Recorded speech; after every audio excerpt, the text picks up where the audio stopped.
Hello. তো একটা কথা আছে না যে ইচ্ছা থাকলে উপায় হয়। তো আমি আজকে সারাদিনে কি কি করছি আমি একটু বলি। আজকে আমার সারাদিনে ক্লাস ছিল, ক্লাস শেষ করে দেন অ্যাসাইনমেন্ট ছিল। অ্যাসাইনমেন্টের পরে কালকে যেহেতু ঈদ তাই ভাবলাম আচ্ছা আজকে একটু বিরিয়ানি রান্নার ট্রাই করি। তো আমি হইতেছে বিরিয়ানি এমনি করতে পারি না, তো ইউটিউব থেকে দেখে দেখে যা যতটুকু করা যায়।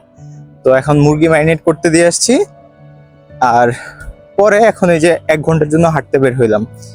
তো আজকে আমার হার্টের কথা ছিল না, কারণ আমার শুদ্ধ বিরিয়ানি তো কালকের জন্য, আমার আজকের রান্নাও করতে হয়েছে, খাইছি, দেন আবার ক্লিনিং সব মিলায়ে।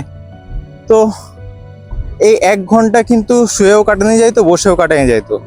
এটা আসলে ডিপেন্ড করে যার যার চয়েসের উপরে, কে কিভাবে লিড করতে চায় নিজের লাইফ বা নিজের রুটিন।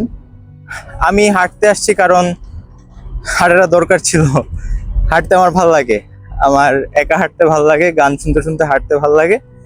তো এই জন্য আমি 1 ঘন্টা একটা হাঁটায় চলে আসছি। আজকে আমার কোনো ব্যায়াম করা হয় নাই, সমস্যা নাই, কিন্তু অ্যাটলিস্ট কার্ডিওটা হইতেছে। তো যদি আমরা চাই, আমরা চাইলে আমাদের লাইফে নিজেদেরকে 1 ঘন্টা দিতেই পারি। 1 ঘন্টা না দিয়ে আধা ঘন্টাই দিতে পারি হাঁটার জন্য হইলেই। So it's not that hard actually. এটাই হচ্ছে আজকের বাণী। Let's go.